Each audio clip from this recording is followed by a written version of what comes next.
Good morning, everyone, and welcome to Military Mondays. If you and I don't know each other, I would love to get to know you.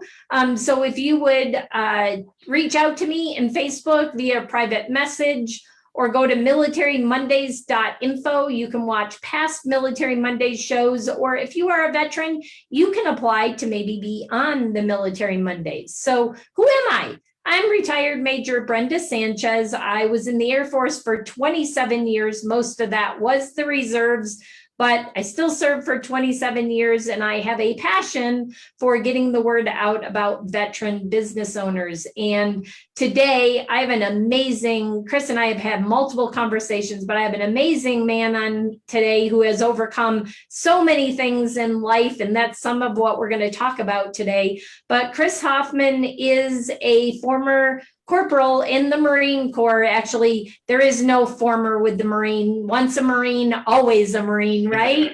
I do know the other branches of the service. So welcome to the show this morning, Chris. Brenda, it's an absolute pleasure. What you're doing with everything here with Military Mondays down to life currency is just absolutely amazing. It's moving, and it's the best use of my Monday morning. So I'm excited to be here. Yeah, I'm excited to have you here, and just we'll pique the interest a little bit here. I'm actually going to be on Chris's podcast because Chris is actually a podcaster of The Ambitious Vet, and I think that's coming up in a couple of weeks, right, Chris? Yes, ma'am. I'm excited to figure out your guys' superpower, which is leveraging relationships, because social capital is a big deal in business and a personal life of every single day, of just boosting your life satisfaction, profitability in your business, creating margin in every area of life. So I'm excited to, have our community plug into that and learn your superpower as well, because that's going to be Golden Grenade City is what we call it in our region. Yeah, and I'm excited for you to share your golden nuggets and your journey, because I think there are a ton of veterans, actually, we know by the stats, and you're going to share the stats in the interview, I'm sure, that there are many veterans that get out of the service and they fall flat on their face. And we're going to talk about that. But before we do, talk a little bit about Chris and what you did in the service and a little bit about that journey, and then we'll talk about after. Yeah, it's funny because I feel like my whole life has been a challenge that I've been overcoming, right? When I joined the United States Marine Corps in in 2008, wow, that's way back when. I was somebody that just wanted to become a better leader in my life.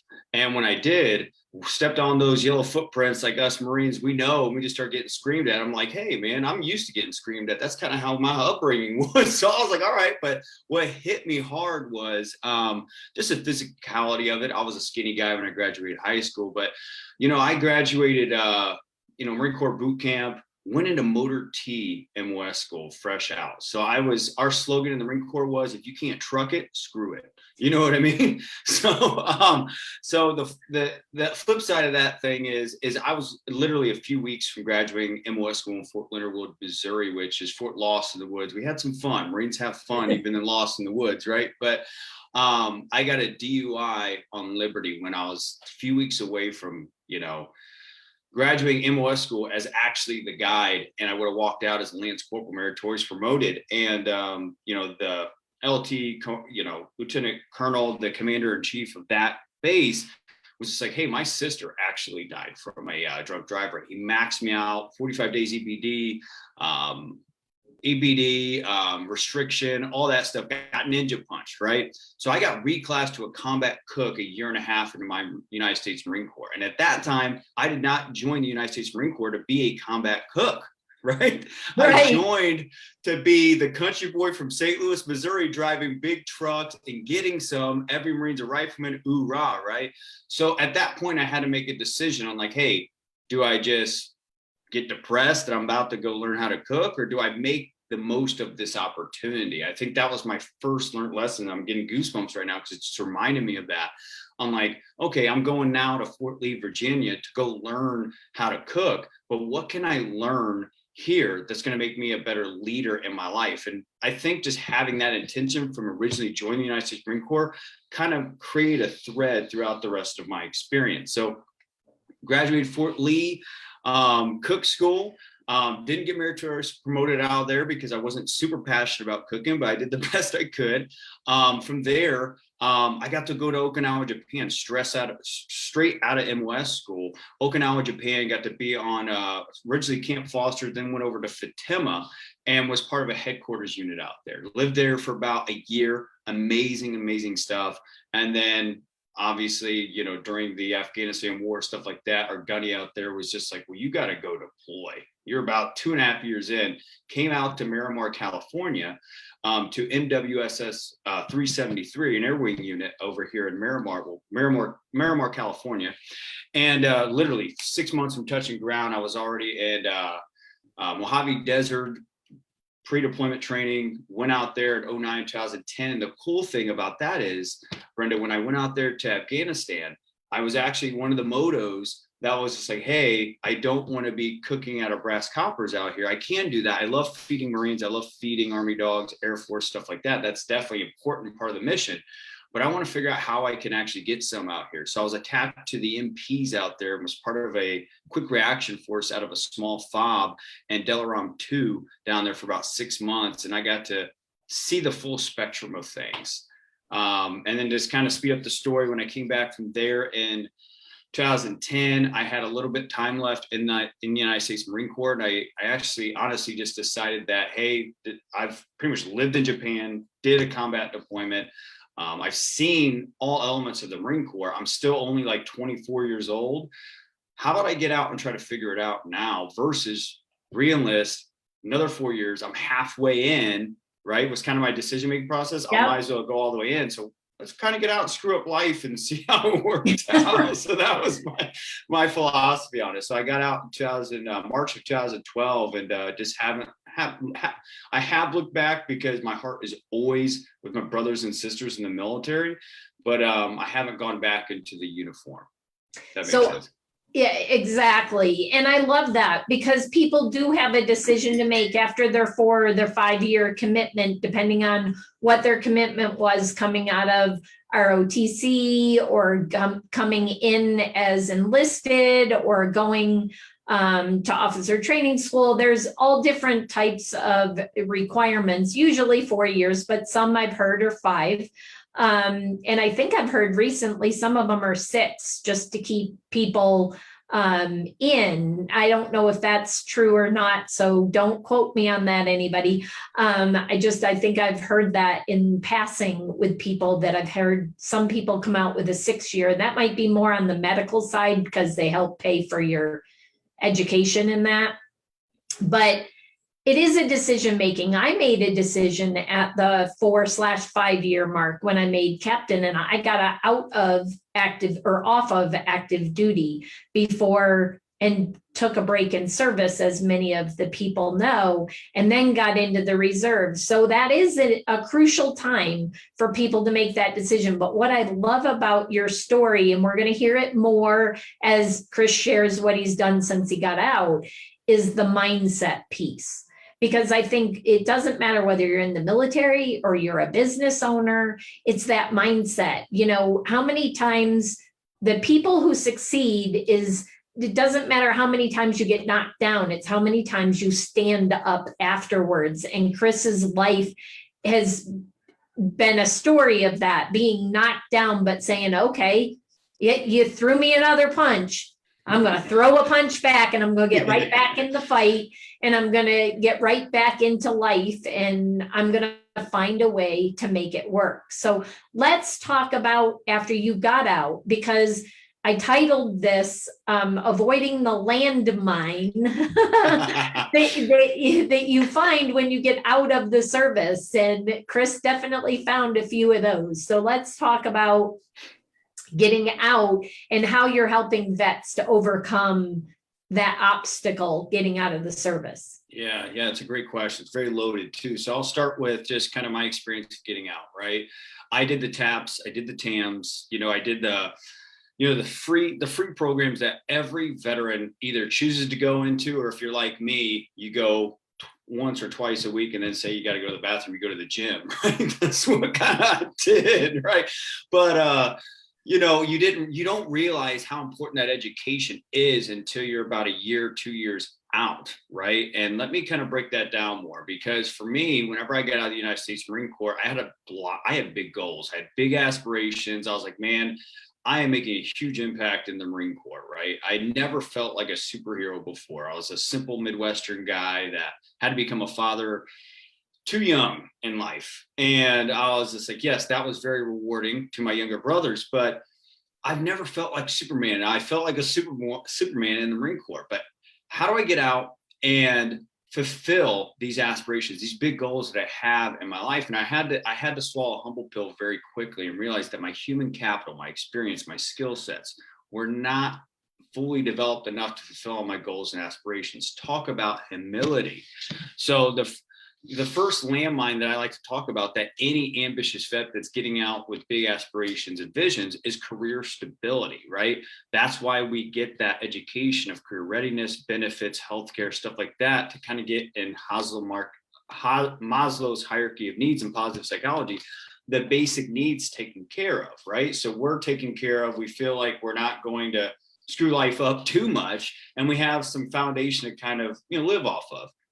So my whole first 5 years of getting out of the Marine Corps is trying to figure out how to get career stability. Yes, I was a Marine enlisted that wasn't the sharpest crayon in the crayon box. And I say that because I think it gives grace to military members that are indecisive in getting out, and even guys like me that were a good Marine in the later stages of my 4-year term, that had staff sergeants and gunnies saying, Chris, you're going to fail when you get out.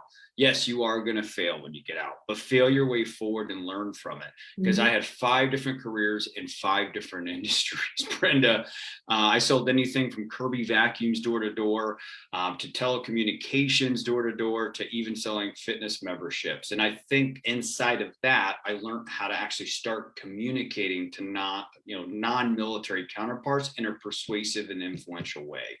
And I tell any, and I'll throw this back to you here in a sec, but I tell any ambitious vet that's inspired by this, is that you've got to be prepared to trial and error, just like you were in the uniform, right? When you were in boot camp, when you were deployed, you had trials and tribulations. Find a small fire team to support you, like mentors, personal board of directors, which I say in my best-selling ebook. Just kind of lean on when you are dealing with those days where you just feel like you want to kind of give up, or you feel hopeless, or you feel like it's too much, I should just go back in the military. Like, find those right people that encourage you where your strengths lie. Awesome.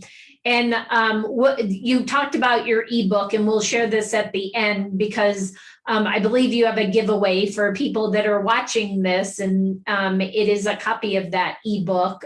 So Chris will put that in the comments below, but if you want to just tell them where they can go to get that ebook. Yeah. So if you go to 10steps2successbook.com, you can get it right now. We have a value of $1,300 for only $5 for Military Monday here and Brenda's audience. I mean, we have an ambitious vet field guide. We've done over 144 episodes. We're not quite caught up to Brenda yet. You're killing it with over 200, but we got 144 episodes of just some of the top subject matter experts in every area of life that you're trying to improve on. Field guide, ebook. We got some frameworks. We even got a keynote speech that I did to a Get Resilient Summit directly towards first responders and military. And all that's just for $5. So I would go to 10steps2successbook.com. Awesome. And Chris will put that in the comments below, so you can just click on the link. But if you're like me and you're real ambitious and you want to go grab that right now, you can go grab that right now. So talk about, you talked about the stats when you and I did the pre-interview of those that fail, and how are you helping veterans today to overcome those landmines so that they don't hit maybe as many landmines as you do, or the landmine doesn't completely knock them off course as far? Oh, that's such a great question. So, yeah, I mean, I think I have a quote that I'm coined in saying, right? A handyman with tools is useless if he doesn't know what he's working on. A lot of ambitious vets, when they get out, maybe you that's listening to this right now or watching this right now live, is you may be getting a lot of tools thrown at you. Like, here's how to write a resume, interview prep, job fairs, all that stuff is solid. That's going to get you an entry level position, but you're going to find out in the next 24 months that you're way more qualified than that career, right? That's why there's that stat. American Securities, I can put that in the link below so people don't think I'm just talking stats out of my butt, right? But it really is over 230,000 post 9/11 veterans are getting out every single year. 65% is proven will leave their first post-military career within 24 months per day, which is crazy, which begs the question, does these immediate tools really solve the deeper problem of veterans really feeling like they're making that big impact, right? So that is really the problem we're solving, and how we're doing that is through our podcast. We started this thing as a podcast back in, I believe, 2017 on my phone, literally in an empty apartment, just like, hey, how you doing? It's like just nervous, right? And we started then into a Facebook group, and then we started, just kind of building it organically. The military community, what we love about each other is we're all word of mouth. Like, right after this interview, I'm gonna go share it and blast it everywhere because I want military people to win. That's how we are with each other. So that grew. And now what we're doing is we are interviewing, spotlighting ambitious vets just like this. To Brenda's point, we're interviewing her in the coming weeks, but also we have a signature program called the Ambitious Vet Sprint, which we've had over 50 plus ambitious vets graduate from, which is designed to inspire independent thinking. You see, what I learned for myself when I got out of the uniform, it wasn't the tools, it was the lack of self-awareness and social skills. So what I did is I packaged all those learned lessons and over $100,000 of personal and professional development that I invested in myself over a course of 6 to 7 years. And I packaged it into my own experiential gamified program, 12-week program to accelerate not only how do you discover what you value in life so you can make better decisions, problem solving, decision making, but how do you increase your productivity, but also get the results you want in your life in record time. I know that's buzzy. I know that's super buzzy, but think about when you were in your respected branches boot camp. How fast did you become a warrior? That's possible in becoming a warrior in the civilian world if you got the right frameworks to inspire critical thinking, independent thinking, because the marketplace is telling us that we are better off in trade jobs. And that's just not true. No, right? It's just not. It's not at all. So let's talk about those skills right now. I was going to talk about them later, but this is a great time to bring it up. The skills that you learn in the military that transfer so well to being a business owner, what would you say those skills are that you learn in the service, soft or hard skills that make somebody an ideal?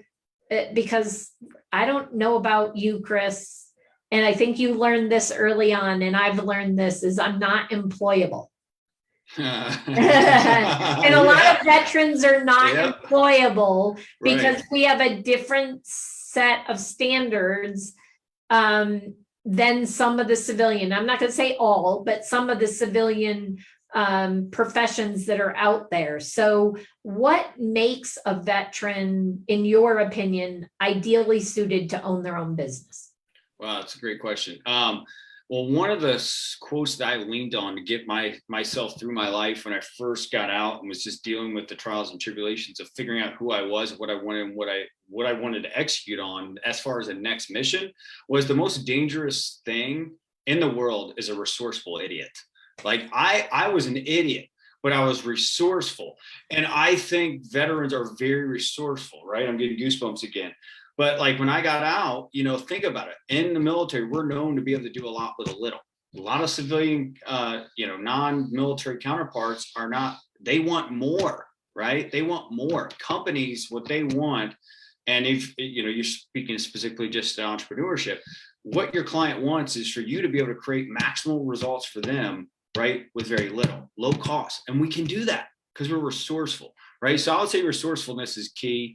I would say we're naturally mission driven. I know that I've listened to a couple of your shows. And I know people say that, but it really is true. I mean, I think that's why this cultural misfit thing is inside the marketplace right now, where military is cultural misfits in the corporate sector, private sector. And I think it's because we don't stop until the job gets done.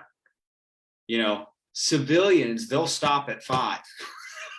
Yeah. You know what I mean? Well, and that if you are a civilian employer watching this is why you need to hire a veteran, but you have to understand the skills that they bring and tap into them, or they'll get bored and they won't want to stay. So you need to tap into those skills that are available. And I think you learned that in the fitness, when you had the fitness job, they actually tapped in and realized the skills you had and put you into more leadership roles, which made you thrive. And that's, as a civilian employer, just know that your military people, for the most part, that, I am stereotyping right now, but for the most part, the majority of veterans that come out, you can count on them showing up on time. You can count on them staying till the end of the day and maybe staying late and doing more than generally the civilian counterparts. Now, again, that's a stereotype, and not all military are, but for the most part, they're more hardworking, in my opinion, what I've seen, than a typical civilian employee. So since we're coming to the end of our time, you and I could talk for hours, Chris, because you have such great experiences to share. But is there something that we haven't talked about that you wanted to talk about today to share with the audience?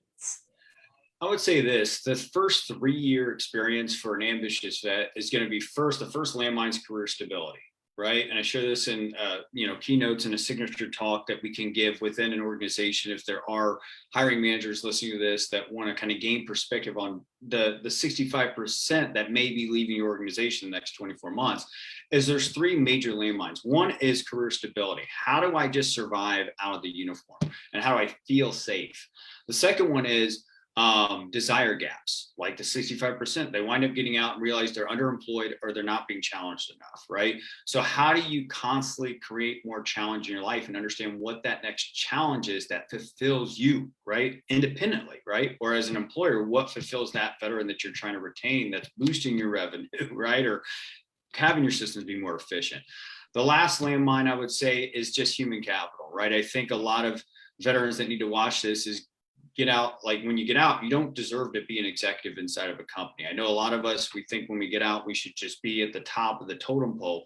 Sometimes you've got to become a private again and start learning how to increase and accelerate the time frame for a skill set, a hard skill set that you want to develop. How do you develop better leadership skills, communication skills? Go invest, go check out 10stepstosuccessbook.com to increase your critical thinking skills and figure out how to become more resourceful, stuff like that. Start finding these resources that you can afford and invest in yourself, because that's when people start investing into you. And that's the last thing I would say. Yeah. And I love that, because you said, you have to start back like you're in boot camp again, and you're in the civilian world, and your military experience is different than the civilian experience. And so, I see that a lot. People get out, especially if they retire out of the service, they're expecting to be the CEO or the big guy at the job, government contractor, and that doesn't always happen. You have to take a step back in order to leap forward, not step forward. You have to prove yourself. It reminds me of my brother when we moved from the country to the city, or the outskirts of the city. And we were ahead in what we had been taught in the country. And we had to prove that we knew that knowledge. And I was okay with that. And my brother was like, I've already done that. Been there, done that, don't want to do it again. If that's you, it's going to be a roadblock for your success. And so I love that you say, go prove to them that you can do it. So again, mention your ebook again for us, Chris. So just go visit 10stepstosuccessbook.com. That landing page just does a great job as far as breaking down my story a little bit more in detail, and also how a veteran that may be listening to this wants to, figure out, maybe feel lost, confused, or just kind of like, man, like I'm just kind of feeling out of it. I don't feel like I'm fully confident in my abilities in my life right now. Go and check that book out, and you're going to learn how to become a commander in chief in your own life. The marketplace doesn't tell you what, marketplace does tell you kind of what your value is, but also you're responsible for building your economical value in the marketplace. There's a difference there. And all the resources at 10stepstosuccessbook.com will teach you that. Why not leverage all my failures and just over $100,000 of investing into my own personal professional development? Why not leverage that for only $5? I mean, it's Exactly. crazy. And I don't want to be too salesy, but this is how passionate I am for other ambitious vets that want to accelerate themselves to becoming more, or feeling like they're that Superman or Superwoman out of the uniform that they felt like they were in. So that's my offer to your listeners. And $5 is nothing. You go spend twice that at least on a movie nowadays in that. So to have that book and the knowledge that Chris parts with in that book is amazing. So highly recommend you go grab the book. Chris, other than connecting with you on Facebook, how can they connect with you? You want to give them an email or LinkedIn? What's the best way to reach you? Yeah, so they can go and check out the Ambitious Vet Network Facebook group. Look that up in the search engine of Facebook if you want to get access to a free community of ambitious vets. Also, I'm on LinkedIn, so just type in Christopher Hoffmann. I got my 2015 leadership headshot there. I still haven't got a new headshot. I'm in a black shirt. Go ahead and check me out there. But feel free to DM me. I'll be in the comments below posting some links and stats from what we talked about today, and just feel free to reach out. I mean, that's what this is all about, is us military coming back into the trenches of life and helping each other grow and advance in life. That's really my goal here. Awesome. Thank you so much for taking some time out on a Monday morning to be with me and the listeners today on Military Mondays. If you are a veteran, as I said at the beginning, I'd love to connect with you, especially if you are a veteran business owner, or maybe you're the spouse of a veteran and you have your own business. I'd love to have a conversation with you and maybe see if you are a fit for a Military Mondays show. And again, you can go to militarymondays.info. So go to militarymondays.info. You can see past shows, and you can schedule a time to do a pre-interview with me to see if you're a good fit for Military Mondays. So thanks again, Chris. I really appreciate it. I'm looking forward to being on your upcoming podcast here in a few weeks. We'll put a link below, and I'll put the date, because I'm over 50. So I have that brain, and I don't remember the exact day. Chris might know the exact day that it's happening, but we'll put it in the comments below so that you can join me when I'm being interviewed by Chris. So thanks again, everyone. And I look forward to seeing all of you next Monday on Military Mondays. Bye, everyone.